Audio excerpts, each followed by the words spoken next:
Losas en dos direcciones o perimetralmente apoyadas. Las losas perimetralmente apoyadas se flexionan en dos direcciones ortogonales, adoptando la forma de un domo invertido, como puede verse aquí en la figura. Este es un tablero que está considerado apoyado en todo su borde, en todo su perímetro, por eso les decimos perimetralmente apoyadas. Al estar apoyadas de esta manera, la curvatura que adopta el tablero de losa o losa es en dos direcciones.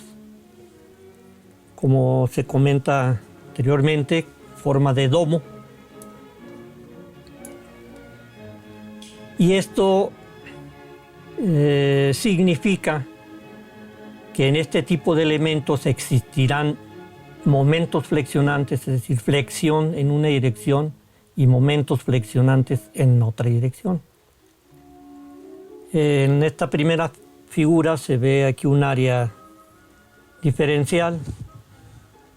En la posición original y en la posición final después de que la losa se ha cargado.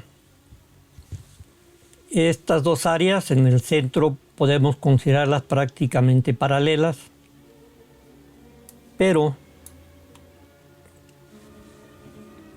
si consideramos otras franjas, conforme nos acercamos hacia los bordes y hacia las esquinas, estas dos áreas, aunque aquí no se aprecie desgraciadamente de manera clara, las dos áreas, la de la posición original y la proyectada, ya no son paralelas. Esto significa que aparte de los momentos flexionantes, existirán también momentos torsionantes en la losa. Como aquí se comenta, el análisis para el diseño de este tipo de elementos estructurales cae dentro de la teoría de placas y para fines prácticos es muy compleja su aplicación. Por lo tanto, tradicionalmente se han utilizado métodos simplificados para el análisis, para la obtención de los momentos y las fuerzas cortantes en las losas. Entre los más comunes están los llamados métodos de coeficientes.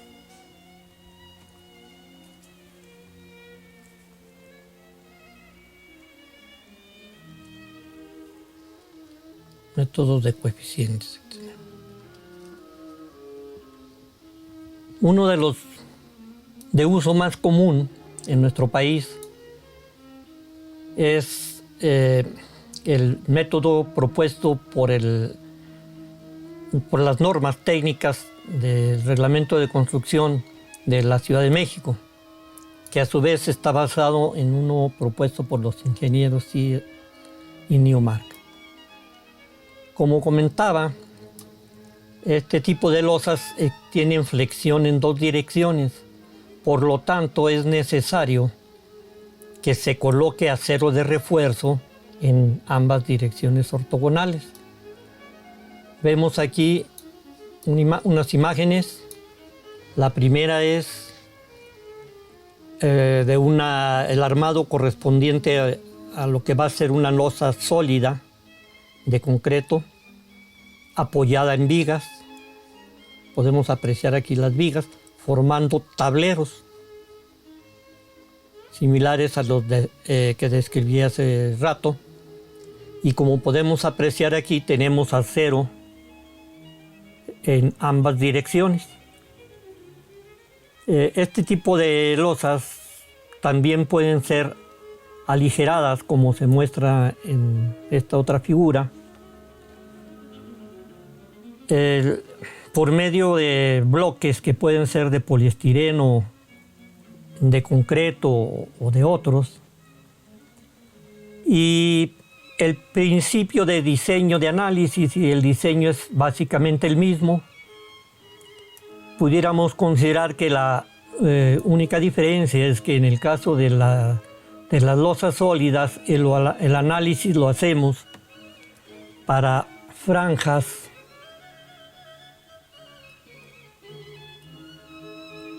de un ancho determinado, normalmente de 1 metro, mientras que para las losas aligeradas el análisis y el diseño se hace para franjas de un ancho igual al ancho de la nervadura que corresponde. En el primer caso determinamos el área de acero para esa franja de ancho unitario, les decía, para una dirección y para la otra. Y en este caso determinaremos el acero de refuerzo para cada una de las nervaduras.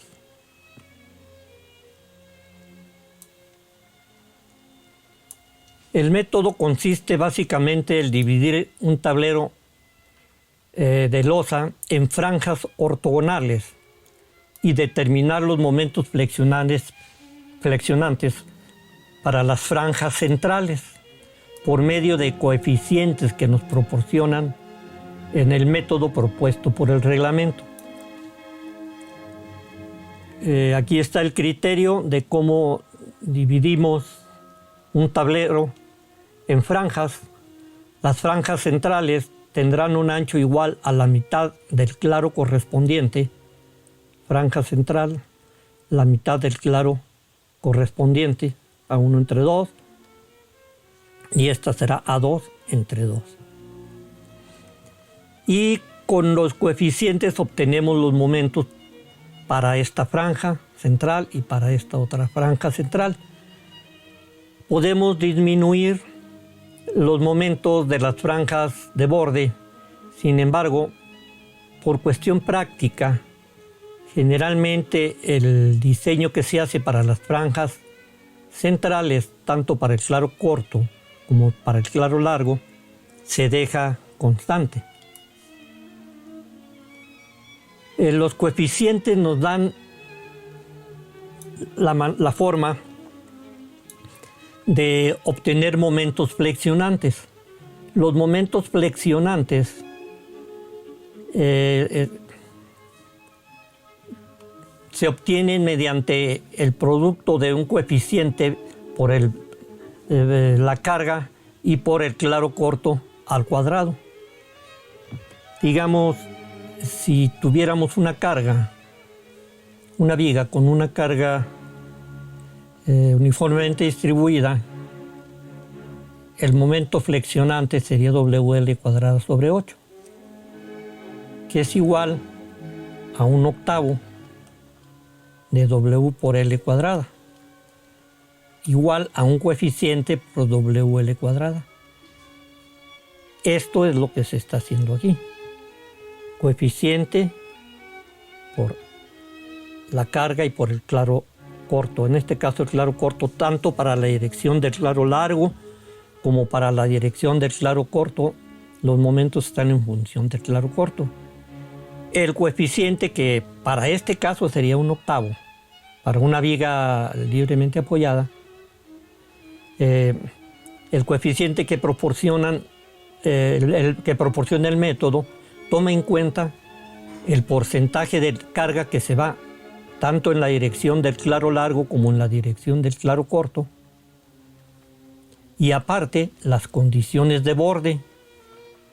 Es decir, si el tablero está libremente apoyado en sus 4 lados o tiene 1, 2, 3 o 4 bordes continuos, es decir, que en esos bordes existiría un empotramiento, un cierto grado de empotramiento.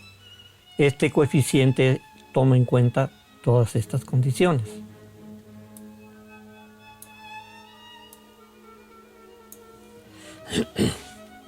Y como les comentaba, los momentos tanto para el claro corto como para el claro largo se determinan en función del claro corto, que llamamos aquí A1.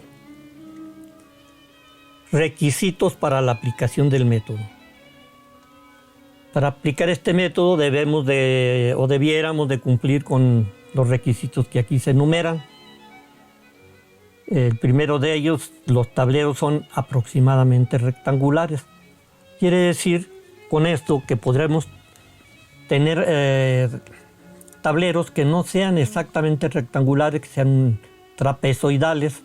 Nosotros los podemos considerar como rectangulares promediando los claros. No dice qué tan aproximadamente, entonces dejan aquí a criterio del diseñador el tomar la decisión. B. La distribución de cargas es aproximadamente uniforme en cada tablero. Bueno, el peso propio y la carga muerta generalmente son cargas que se aproximan mucho a una carga uniformemente distribuida, salvo contadas ocasiones. Sin embargo, existen en muchos casos cargas de muros que están apoyadas directamente sobre la losa en la parte superior y que son cargas lineales. Para tomar en cuenta esto, el método permite que una carga lineal podamos transformarla a una carga uniformemente distribuida equivalente por medio de un factor de corrección que veremos un poco más adelante. Por lo tanto, las cargas lineales pues las podemos considerar distribuyéndolas equivalentemente. Otro requisito, los momentos negativos en el apoyo común de dos tableros adyacentes no difieren entre sí en más del 50% del menor de ellos. Esto significa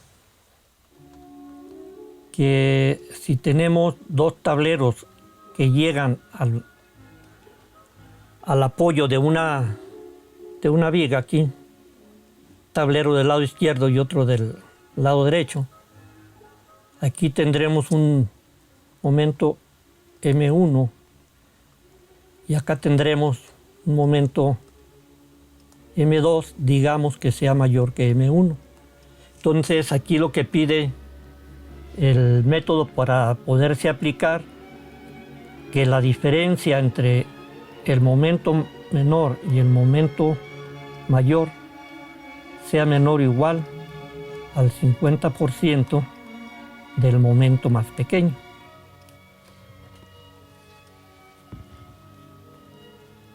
Y finalmente, la relación de la carga viva a muerta no es mayor que 2.5 para losas monolíticas con sus apoyos, ni 1.5, ni mayor que 1.5 si la losa no es monolítica con sus apoyos.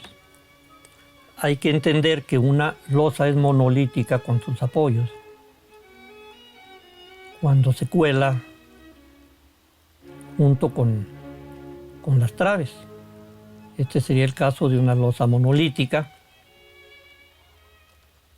y este otro sería el caso de una losa no monolítica con sus apoyos. Digamos que este es aquí un muro. Puede ser también que aunque sea interior no sea monolítica si por ejemplo está apoyado en una viga metálica. La unión entre la losa y la viga metálica no es monolítica. Generalmente con las vigas de concreto sí existe esa condición de ser monolítica. Esta sería una viga interior. Por lo tanto, esta sería la condición de losa monolítica con sus apoyos y losa no monolítica.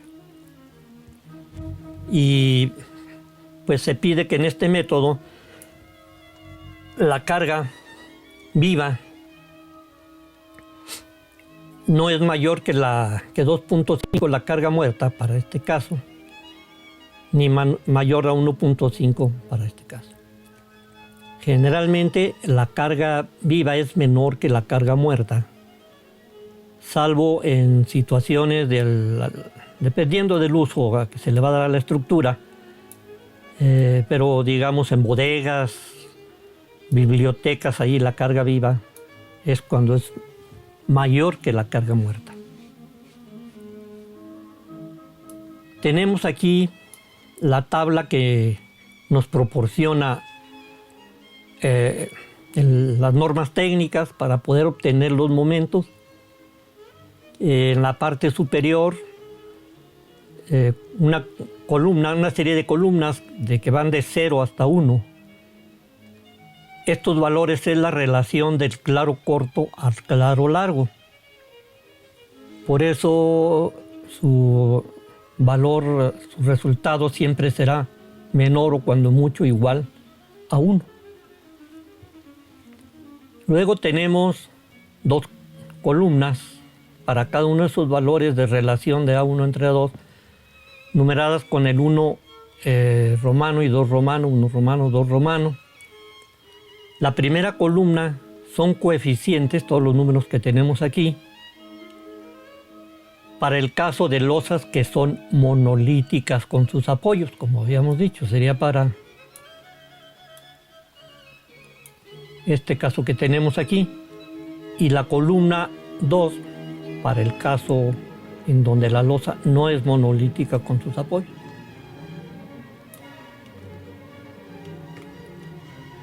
Por otro lado, en la primera columna tiene indicado el tipo de tablero a que se refiere. El primero se refiere a un tablero interior donde todos los bordes son continuos. En esta figura tenemos una planta de un edificio supuesto con diferentes condiciones de tableros. Los rectángulos negros serían las columnas y las líneas continuas, las vigas. Y aquí enumeré los tableros del 1 al 7. El caso primero 1, que es un tablero, comentaba, interior, donde todos los bordes son continuos. Efectivamente, en este tablero que estoy señalando, sus bordes tienen continuidad hacia el otro lado, es decir, el tablero 1 que estoy indicando tiene otro tablero del lado izquierdo, tiene otro tablero del lado derecho, un tablero en la parte superior y otro en la parte inferior. Es decir, sus 4 bordes son continuos. Lo mismo ocurre con este tablero y con este otro. El siguiente se indica aquí que es un tablero de borde con un lado corto discontinuo. Un tablero de borde significa que está en el límite de la construcción y que tiene un lado corto discontinuo. Este lado ya no tiene, no continúa hacia la izquierda, ya no tiene otro tablero de este lado. Tiene 3 bordes continuos hacia dentro, pero uno corto discontinuo.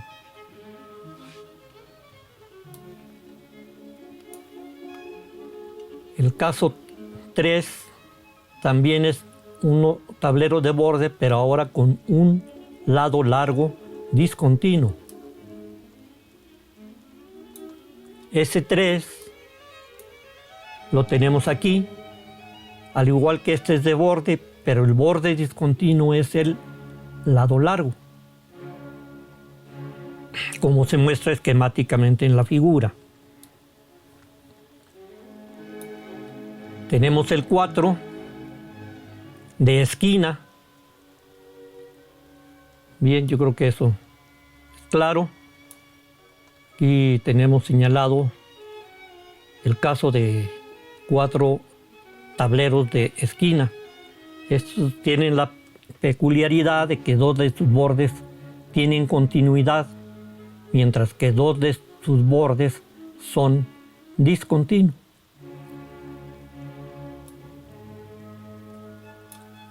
Luego tendremos un tablero extremo. Este es 3 bordes discontinuos, un lado largo continuo.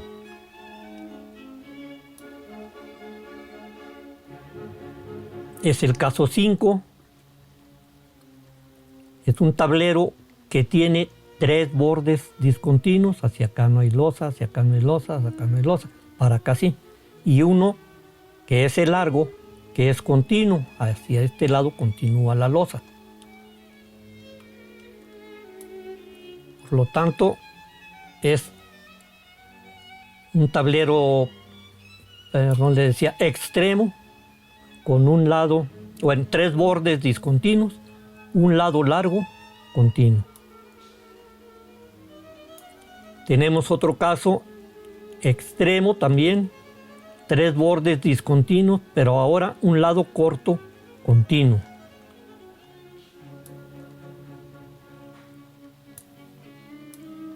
Lo tenemos señalado aquí con el número 6.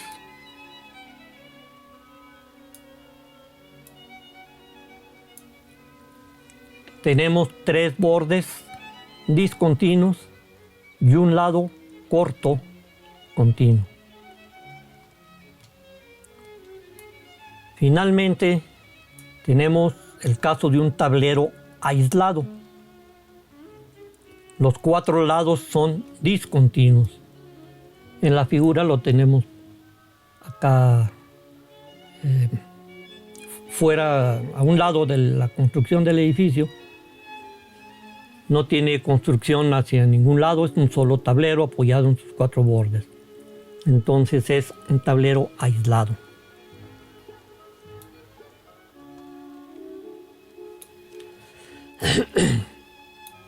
Y aquí tenemos para cada caso los coeficientes que dependen, por ejemplo, si se trata de un tablero interior, tendremos momentos negativos en bordes interiores, claro corto, claro largo, y los coeficientes. Para sustituir los coeficientes estos hay que multiplicarlos por 10 a la menos 4.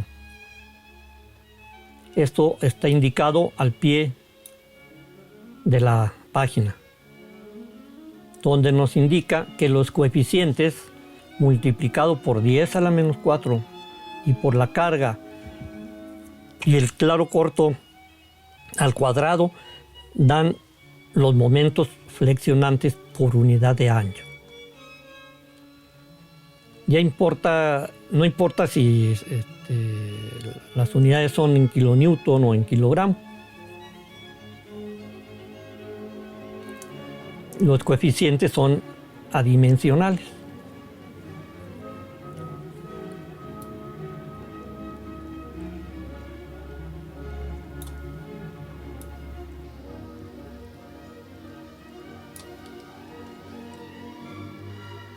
Peralte de la losa. Uno de los grandes problemas que se tienen con las losas no estriba tanto en su resistencia, que desde luego es lo más importante, pero sobre todo en el comportamiento. Son elementos muy flexibles, que es muy fácil que sufran de flexiones importantes, ocasionando con ello pues muchos problemas. Uno pudiera ser el encharcamiento en azoteas, encharcamiento del agua de lluvia, el hecho de tener plafones con espesores muy gruesos o pisos también con mortero muy grueso en el centro y poco en los extremos, en el borde de apoyo. También esto ocasiona una deflexión grande, agrietamiento y sobre todo la sensación de inseguridad. Para esto podemos hacer 2 cosas. Uno es determinar la flecha que puede presentarse en una losa y comprobar que esa deflexión, esa flecha, esté dentro de ciertos límites razonables que juzgue el diseñador o que fijen los reglamentos. Sin embargo, el método propone que se considere un peralte mínimo, de manera tal que si nosotros utilizamos un valor como ese o mayor, garantizamos que la deflexión en la losa estará dentro de ciertos límites razonables. Para determinar ese peralte mínimo, utilizaremos esta expresión. Bueno, son dos expresiones, la única diferencia es en el denominador, dependiendo si el concreto es de un F'C mayor o igual a 250 o menor. En esta expresión, Fs es el esfuerzo de trabajo del acero, que podemos considerarlo como 0.6 del esfuerzo de fluencia. Ws es la carga de servicio. Aquí se tiene la peculiaridad de que al sustituir en esta fórmula el valor del esfuerzo debe estar dado en kilogramos sobre centímetro cuadrado y la carga en kilogramos por metro cuadrado. No es homogéneo, pero finalmente no importa porque simplemente se trata de un coeficiente. Otro valor que define el peralte es el perímetro del tablero. Obviamente, entre más grande es el tablero, requerirá un peralte mayor, y esto lo tomamos en cuenta en función del perímetro. Entre más grande el tablero, también será mayor su perímetro. Nada más que aquí hay que tomar en cuenta que cuando calculemos el perímetro de un tablero, si el tablero es interior, el perímetro se calcula con la suma de sus cuatro lados. Pero si tiene bordes discontinuos, por ejemplo, un tablero de esquina, los bordes que son discontinuos debemos incrementarlos en un 25% si la losa es monolítica con sus apoyos y en un 50% si no lo es. Es decir, si tenemos un tablero como el 1, donde hay continuidad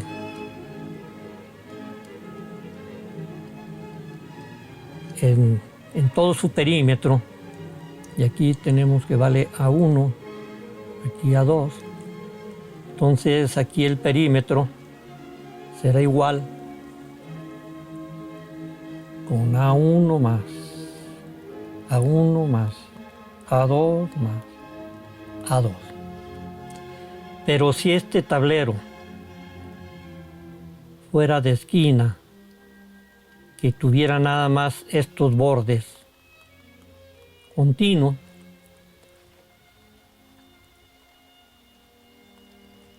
para nosotros aquí este lado valdría 1.25 de A1, este 1.25 de A2, aquí sería A2 y aquí A1. Es decir, perdón, ya me equivoqué. Este sería 1.25 de A2 y 1.25 de A1. Esto de aquí sería A1 y este de aquí sería A2.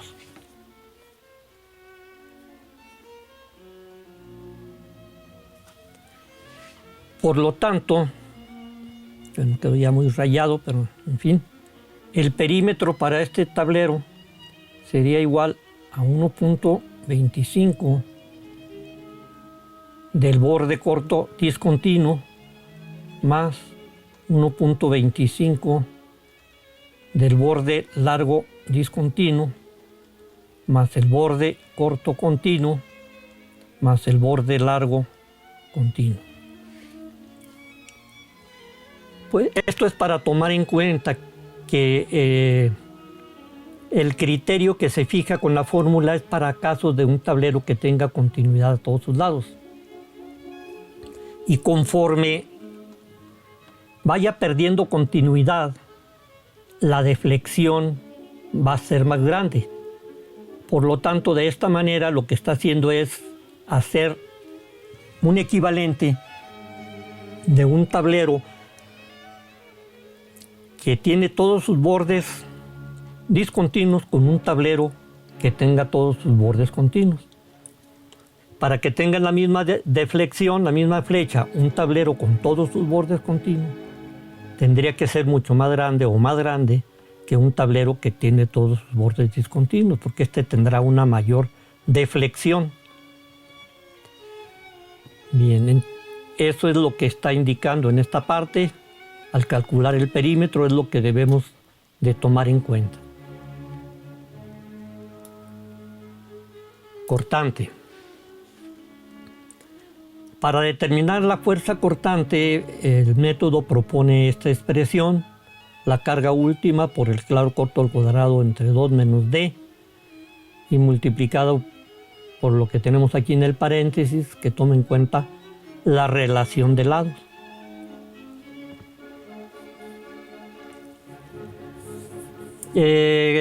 Cuando se tienen tableros con bordes continuos y bordes discontinuos, el valor de BU debemos multiplicarlo por 1.15.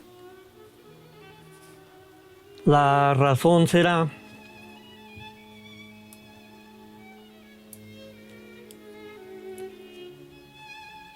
que si tenemos una viga libremente apoyada o inclusive empotrada en ambos extremos con una carga W, la reacción aquí, el cortante vale W por L sobre 2, W por L sobre 2 en ambos casos. Pero si esta viga tuviera un lado libre y el otro empotrado, entonces aquí el diagrama de cortante se modifica.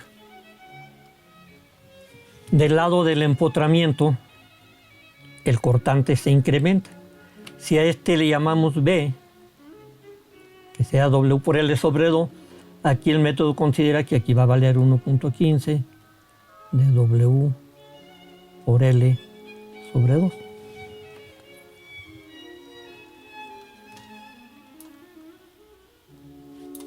Bien. Había comentado que en muchas ocasiones sobre las losas tenemos muros divisorios. Esto es muy común, por ejemplo, en una vivienda, que abajo esté la sala comedor en la planta baja y arriba existan 2 recámaras y entre las 2 recámaras un muro a la mitad. Entonces, en estos casos, pues tendremos en la losa una carga lineal, pero que podemos transformarla en una carga distribuida equivalente.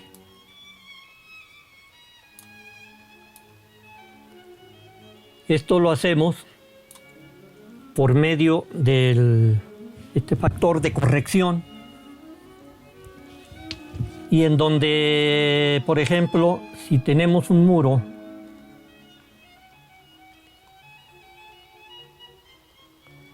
que pesa 3 toneladas, nosotros podemos considerar ese peso lineal. Estoy hablando aquí ya que el peso total del muro serían ya las 3 toneladas que va hacia abajo. La carga equivalente va a ser igual a lo que pesa el muro, 3 toneladas, entre el área del tablero. Pero no debemos nada más hacer esta distribución de fuerza entre áreas, sino que debemos aquí aplicar un factor de corrección. Este factor lo vamos a tomar de esta tabla. Para hacer una carga que es lineal, estoy hablando que este estaría colocado en un tablero determinado de losa.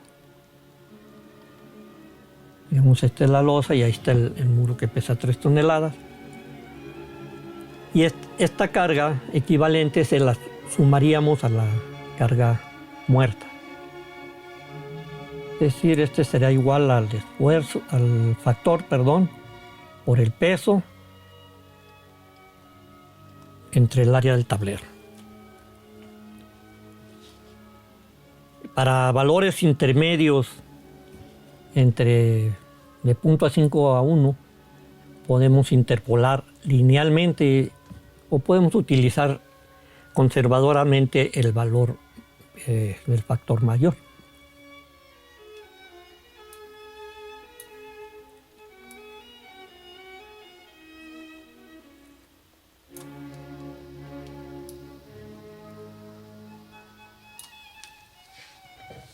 Tengo el ejemplo de un edificio para el próximo video.